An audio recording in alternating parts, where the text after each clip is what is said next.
Hello students, it's Anuradha ma'am here. Welcome to my YouTube channel Made Concept Easy.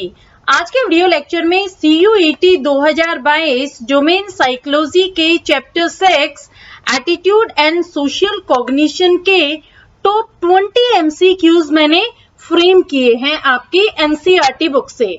देखो जो top 20 MCQs मैंने frame किए हैं इसमें मैंने पूरा chapter 6 attitude and social cognition cover कर लिया है।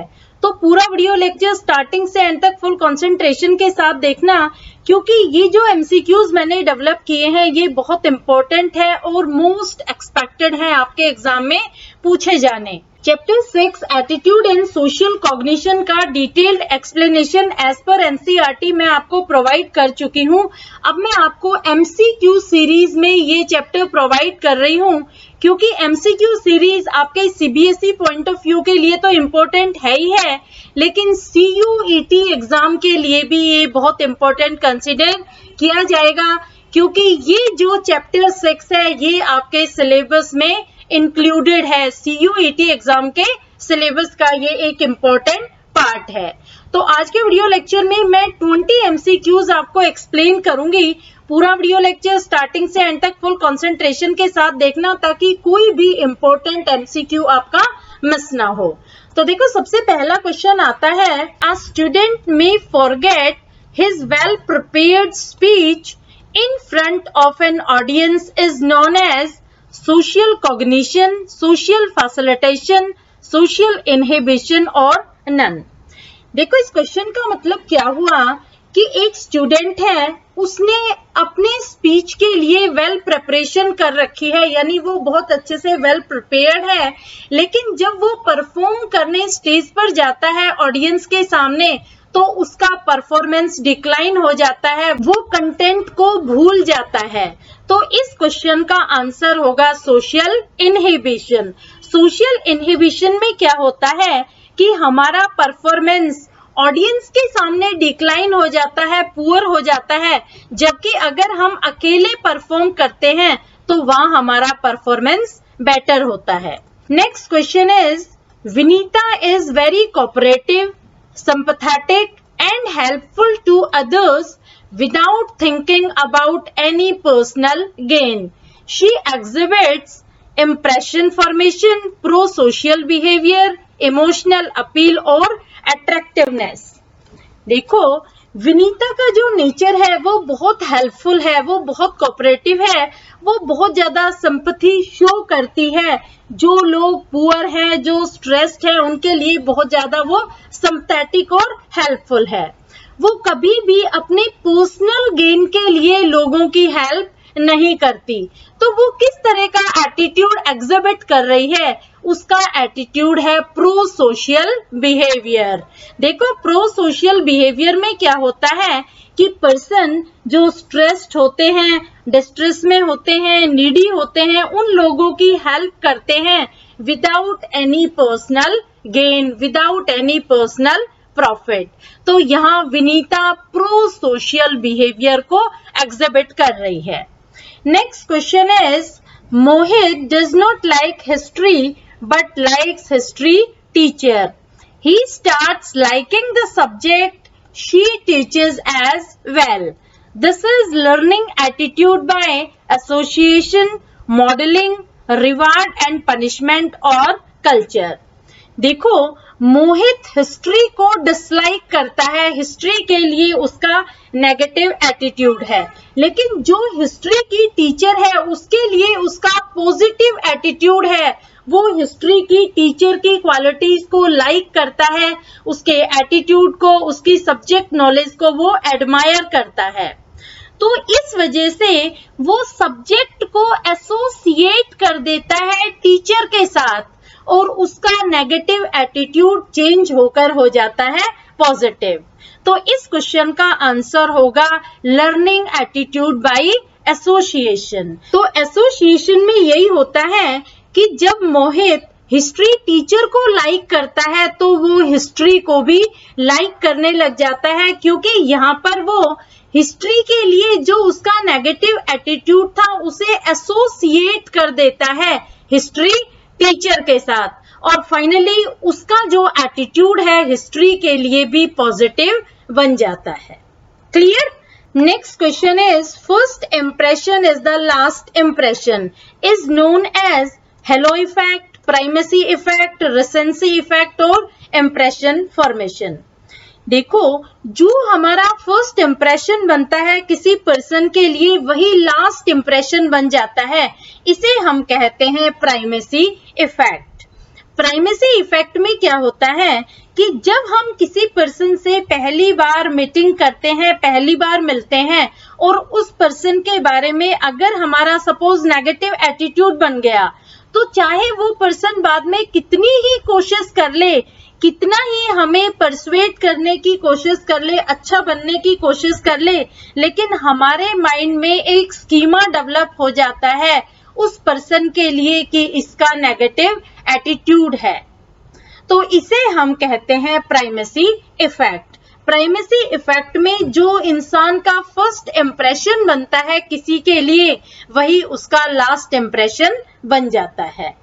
Next question is majority group places the blame on a minority outgroup for his own social, political or economic problems comes under which phenomena? Kernel of truth, strong social identity, scapegoating और cultural norms। देखो, जो majority group होता है ये powerful group होता है और जो माइनॉरिटी ग्रुप होता है ये वीकर ग्रुप होता है। तो जो मेजोरिटी ग्रुप है ये हमेशा ब्लेम करता है माइनॉरिटी ग्रुप को, हमेशा एलिगेशन लगाता है अपने सोशल, पॉलिटिकल और इकोनॉमिकल प्रॉब्लम्स के लिए। जो भी मेजोरिटी ग्रुप प्रॉब्लम्स फेस कर रहा है उन प्रॉब्लम्स के लिए वो एलिगेशन लगाता है, एक्यूजेशन लगाता है माइनॉरिटी ग्रुप पर, और माइनॉरिटी ग्रुप इतना वीक होता है कि वो डिफेंड नहीं कर पाता इन एक्यूजेशन के अगेंस्ट। तो इस फिनोमिना को हम कहते हैं स्केपगोटिंग। स्केपगोटिंग ये ऐसा फिनोमिना है जिसमें पावरफुल ग्रुप वीकन ग्रुप को ब्लेम करता है अपने फ्रस्ट्रेशन के लिए, अपने फेलियर के लिए, और जो वीकर ग्रुप है वो अपने आप को डिफेंड नहीं कर पाता, प्रोटेक्ट नहीं कर पाता क्योंकि वो पावरफुल नहीं है। तो इस तरह से इन दोनों ग्रुप के बीच में कॉन्फ्लिक्ट अराइज हो जाता है। Next question is an advertisement for cooking food in a pressure cooker may point out that this saves fuel such as cooking gas, LPG. Is emotional appeal, social appeal, cultural appeal और rational appeal? देखो, एक advertisement दी जाती है newspaper में cooking gas से related. क्या advertisement है कि अगर हम खाना प्रेशर कुकर में पकाते हैं तो इससे फ्यूल सेव किया जाता है, जो कुकिंग गैस है एलपीजी ये सेव होती है। तो ये किस तरह की अपील है? ये है रैशनल अपील। रैशनल अपील में लोगों को समझाया जाता है, उन्हें रैशनल बनाया जाता है कि अगर आप प्रेशर कुकर यूज करते हैं खाना बनाने के लिए तो ये सेव करता है फ्यूल को, ये कुकिंग गैस जो एलपीजी है वो सेव करता है। तो ये है एक rational appeal. Next question is if we are told that Ramesh is tidy and punctual, we are likely to think that he must also be hardworking. Is known as halo effect, recency effect, primacy effect और social cognition.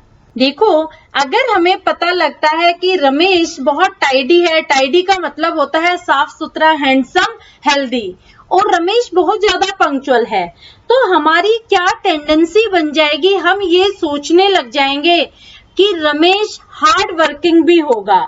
यहाँ पर क्या होता है कि हमने similar qualities को रमेश की क्वालिटीज के साथ एसोसिएट कर दिया। इसे हम कहते हैं hello effect.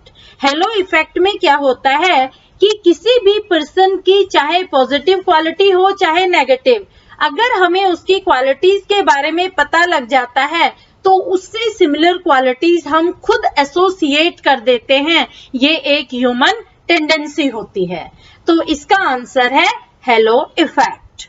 Next question is Chintu forms a respectful attitude towards elders by observing that his parents show respect for elders. He is learning through cultural norms, modeling, association और reward और punishment. देखो चिंटू का जो नेचर है, जो attitude है, वो बहुत ज्यादा रिस्पेक्टफुल है एल्डर्स के लिए, क्योंकि वो अपने पेरेंट्स को ऑब्जर्व करता है, उन्हें देखता है जब वो एल्डर्स की रिस्पेक्ट करते हैं, उसके ग्रैंड पेरेंट्स की रिस्पेक्ट करते हैं, आस पड़ोस के जितने भी एल्डर्स हैं उन्हें किस तरह से वो पोलाइटली ट्रीट करते हैं, उनकी हेल्प करते हैं. तो यहाँ पर चिंटू का पॉजिटिव एटीट्यूड डेवलप हो जाता है एल्डर्स के लिए, वो भी एल्डर्स की रिस्पेक्ट करने लग जाता है. तो ये है learning through modelling. Learning through modelling में क्या होता है कि हम अपना कोई रोल मॉडल बना लेते हैं, उसे हम इमिटेट करते हैं, उसकी क्वालिटीज को हम ऑब्जर्व करते हैं और उसके अकॉर्डिंग ही हम एक्ट करते हैं. जो हमारा बिहेवियर होता है वो हमारे रोल मॉडल की तरह से ही बन जाता है. तो यहाँ चिंटू के रोल मॉडल कौन है? चिंटू के रोल मॉडल है उसके पेरेंट्स. वो पेरेंट्स को ऑब्जर्व करता है, उनके बिहेवियर को नोटिस करता है कि किस तरह से उसके पेरेंट्स एल्डर्स की रिस्पेक्ट करते हैं और वही चीज वो इमिटेट करता है, वही चीज वो अपने एटीट्यूड में भी फॉर्म कर लेता है. ये होता है learning through modelling. Next question is Rohit thinks drinking is injurious to health and then drinks every evening is an example of two-step concept, cognitive dissonance, cognitive consonance और identification. देखो यहाँ पर रोहित की दो तरह की थिंकिंग है, उसके दो कॉग्निशन है. पहले कॉग्निशन में वो क्या कह रहा है कि drinking is injurious to health, यानी ड्रिंक करने से हमें नुकसान होता है, हमारी हेल्थ के लिए ये हैजर्डस है. लेकिन सेकंड कॉग्निशन क्या है कि वो एवरी इवनिंग ड्रिंक करता है. तो यहाँ उसके दोनों ही कॉग्निशन में मिसमैच है, डिसएग्रीमेंट है. तो इसका आंसर होगा कॉग्निटिव डिसोनेंस. कॉग्निटिव डिसोनेंस का मतलब क्या होता है कि यहाँ पर दो कॉग्निशन में लैक ऑफ हार्मनी होती है, कन्फ्लिक्ट होता है, डिसएग्रीमेंट होता है, क्योंकि दोनों कॉग्निशन एक दूसरे से मैच नहीं करते. देखो फर्स्ट कॉग्निशन में वो ड्रिंकिंग को खराब बता रहा है कि हमें शराब नहीं पीनी चाहिए क्योंकि ये इंजूरियस टू हेल्थ है, लेकिन वो एवरी इवनिंग खुद ड्रिंक कर रहा है. तो यहाँ पर मिसमैचिंग हो रही है, उसके जो कॉग्निशन है वो एक दूसरे से वेरी कर रहे हैं. इसका आंसर होगा cognitive dissonance. Next question is, you like your father likes Dory system, but you hate Dory system. Identify the state of attitude change. Balance, imbalance, both or none. देखो तुम्हारा एटीट्यूड तुम्हारे father के लिए positive है, तुम्हारे father का attitude डोरी के लिए पॉजिटिव है, लेकिन तुम्हारा एटीट्यूड डोरी के लिए नेगेटिव है. तो मैंने आपको POX ट्रायंगल में बताया था कि अगर दो पॉजिटिव हो और एक नेगेटिव तो वहां पर इम्बैलेंस की सिचुएशन होती है, एटीट्यूड चेंज की रिक्वायरमेंट होती है. देखो डायग्रामेटिकली मैं आपको इसे समझा रही हूं.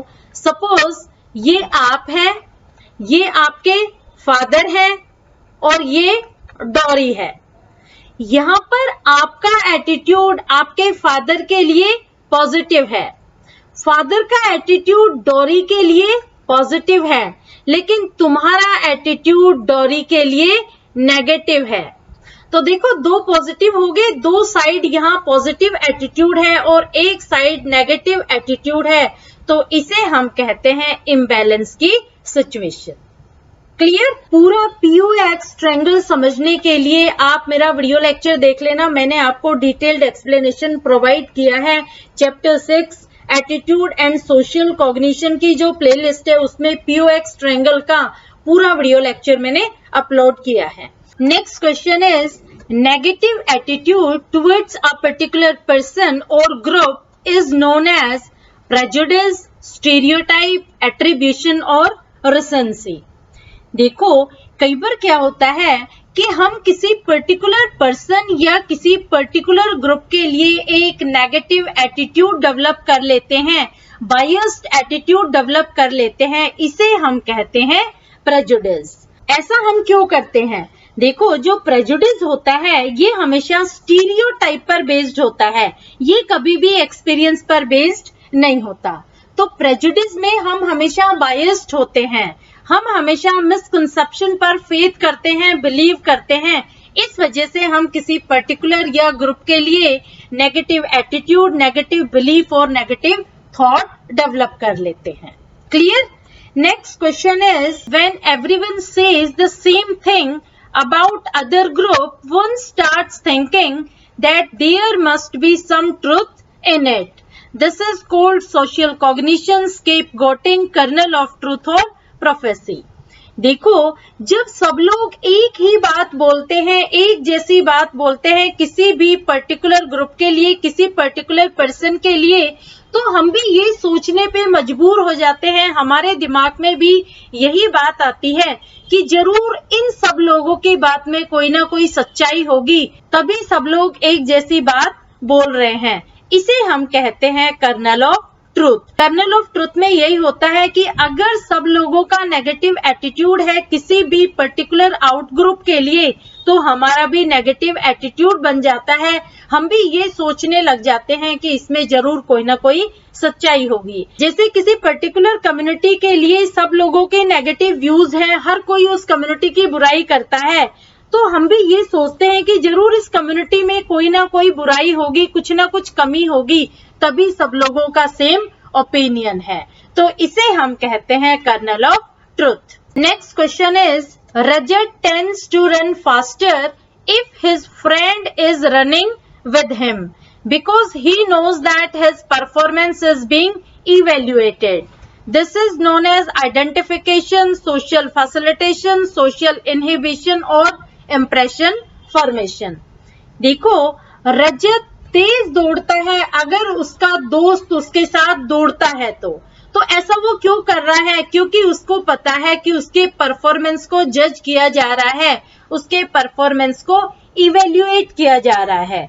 इसे हम कहते हैं सोशल फैसिलिटेशन। सोशल फैसिलिटेशन में क्या होता है कि दूसरों के सामने हमारे परफॉर्मेंस में इम्प्रूवमेंट होता है, क्योंकि हमें पता होता है कि हमारे परफॉर्मेंस को जज किया जा रहा है, इवेल्युएट किया जा रहा है, तो वहां पर हम बेटर परफॉर्म करते हैं।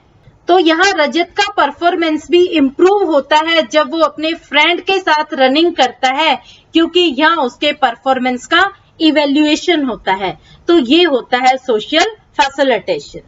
Clear?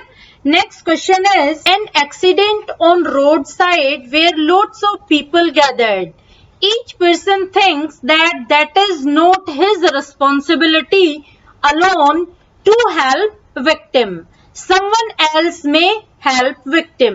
This phenomena is empathy, social responsibility, diffusion of responsibility और pro-social behavior. देखो, रोड पर एक एक्सीडेंट हो जाता है जहां पर बहुत सारे लोग इकट्ठे हो जाते हैं, भीड़ जमा हो जाती है, लेकिन वहां पर हर पर्सन यही सोचता है कि मेरी अकेले की जिम्मेवारी नहीं है विक्टिम की हेल्प करनी, और भी तो यहाँ बहुत सारे लोग खड़े हुए हैं, वो हेल्प कर सकते हैं। तो इस फिनोमिना को हम बोलते हैं डिफ्यूजन ऑफ रिस्पॉन्सिबिलिटी।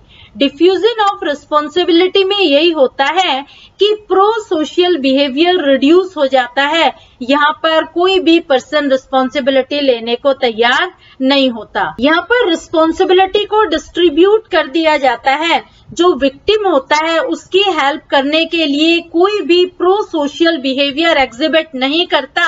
हर इंसान यही सोचता है कि मेरी रिस्पॉन्सिबिलिटी नहीं है, मैं क्यों हेल्प करूं, बहुत सारी भीड़ है, इसमें से कोई दूसरा भी तो हेल्प कर सकता है। तो ऐसे बिहेवियर को हम कहते हैं diffusion of responsibility. Next question is, SM Mohsin proposed which theory, POX triangle, cognitive dissonance, two step concept और concept of balance.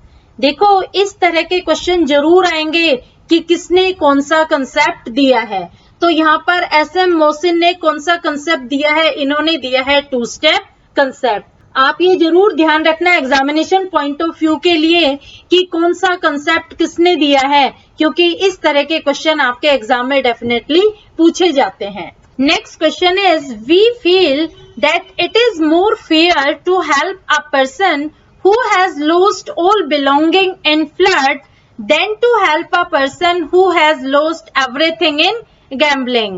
Reciprocity, equity, social responsibility और complexity. देखो, हम ये सोचते हैं, ऐसा महसूस करते हैं कि ज्यादा फेयर उन लोगों की हेल्प करना होगा जिनका सब कुछ बर्बाद हो गया है, खत्म हो गया है नेचुरल डिजास्टर जैसे कि फ्लड में, ना कि हमें उन लोगों की हेल्प करनी चाहिए जिन्होंने अपना सब कुछ बर्बाद किया है गैम्बलिंग में, जुआ खेलकर उन्होंने अपना सब कुछ बर्बाद कर दिया। उन लोगों की हेल्प करना फेयर नहीं होगा, जस्ट नहीं होगा। तो ये है इक्विटी। इक्विटी ये एक प्रो सोशल बिहेवियर का फीचर है। इसमें क्या होता है कि हमें नीडी लोगों की, स्ट्रेस्ड लोगों की हेल्प करनी चाहिए। उन लोगों की हेल्प करनी फेयर ट्रीटमेंट होता है, जस्ट ट्रीटमेंट होता है, क्योंकि वो लोग नेचुरल डिजास्टर से अफेक्टेड हैं, ना कि हमें एक गैम्बलर की हेल्प करनी चाहिए जिसने अपना सब कुछ बर्बाद कर दिया है जुए में। Clear? Next question is, a cluster of ideas regarding the characteristic of a specific group is known as social cognition, stereotype, attitude और prejudice. देखो, कई बार क्या होता है कि हम किसी स्पेसिफिक ग्रुप जैसे किसी particular community, caste, religion, gender के बारे में बहुत सारे आइडियाज डेवलप कर लेते हैं अपने माइंड में। इसे हम कहते हैं स्टीरियोटाइप एटीट्यूड। स्टीरियोटाइप एटीट्यूड ये एक मिसकंसेप्शन होती है, एक गलत सोच होती है जो वास्तव में सच नहीं होती, लेकिन हम उसे सच मानते हैं। क्लियर? तो स्टीरियोटाइप एटीट्यूड में क्लस्टर ऑफ आइडियाज होते हैं, बहुत सारे कैरेक्टरिस्टिक होते हैं किसी भी पर्टिकुलर ग्रुप के बारे में, जिसमें कोई कास्ट हो सकती है, कम्युनिटी हो सकती है, कोई रिलीजन हो सकता है, कोई जेंडर हो सकता है, जिसके बारे में हमने एक मिसकंसेप्शन डेवलप कर रखी है। Next question is, by which phenomena we assign causes to individuals behaviour? Schemas, attribution, impression, formation और बिलीफ। देखो, कई बार क्या होता है कि पर्सन के बिहेवियर को जज करने के बाद, नोटिस करने के बाद हम उसे कुछ कोज असाइन कर देते हैं।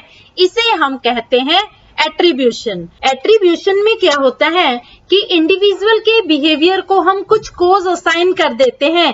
वो दोनों तरह के हो सकते हैं, नेगेटिव भी और पॉजिटिव भी। जैसे देखो, आपकी क्लास में एक स्टूडेंट टॉप करता है तो आप उसे किस तरह के कॉज असाइन करेंगे कि ये तो बहुत इंटेलिजेंट था, हार्डवर्किंग था, ब्रिलियंट था, बहुत पंक्चुअल था, इसे तो टॉप करना ही था। तो इस तरह से हम उसके बिहेवियर के साथ कॉज असाइन कर देते हैं। वो पॉजिटिव भी हो सकते हैं और नेगेटिव भी। ये होता है एट्रीब्यूशन में। Clear? Next question is, Mohan has positive attitude towards women empowerment. His attitude becomes more positive after reading about successful women. This is an example of incongruent, congruent, valence और centrality. देखो, मोहन का women empowerment के लिए एक positive attitude है, और जब वो सक्सेसफुल वुमेन के बारे में पढ़ता है तो उसका एटीट्यूड और भी ज्यादा स्ट्रॉन्ग बन जाता है, मोर पॉजिटिव बन जाता है। तो ये एग्जाम्पल है कॉन्ग्रुएंट का। देखो, कॉन्ग्रुएंट में एटीट्यूड सेम डायरेक्शन में चेंज होता है। अगर एटीट्यूड पॉजिटिव है तो मोर पॉजिटिव हो जाता है, और अगर एटीट्यूड नेगेटिव है तो मोर नेगेटिव हो जाता है, लेकिन डायरेक्शन सेम होती है। Next question is, one should work hard और that one should always be honest is an example of values, belief, cognition और behavior. देखो, हमें हार्ड वर्क करना चाहिए, हमेशा हमें ऑनेस्ट रहना चाहिए। ये क्या है? ये एक मॉरल वैल्यू है। वैल्यूज एथिकल वैल्यूज होती हैं, मॉरल वैल्यूज होती है। इनमें शुड और ओट ये वर्ड्स मैंडेटरी होते हैं, जरूर आते हैं। तो अगर आपको क्वेश्चन में शुड और ओट ये वर्ड्स मिल जाते हैं तो आप इसे कंसिडर करना एग्जाम्पल ऑफ वैल्यूज का। क्लियर? होपफुली सारे एमसीक्यूज आपको क्लियर हो गए होंगे। Please like my video lecture, share it with your friends, subscribe my channel और नोट्स के लिए आप ज्वाइन कर लेना मेरे टेलीग्राम ग्रुप को। ये लिंक है मेरे टेलीग्राम ग्रुप का। Thank you so much.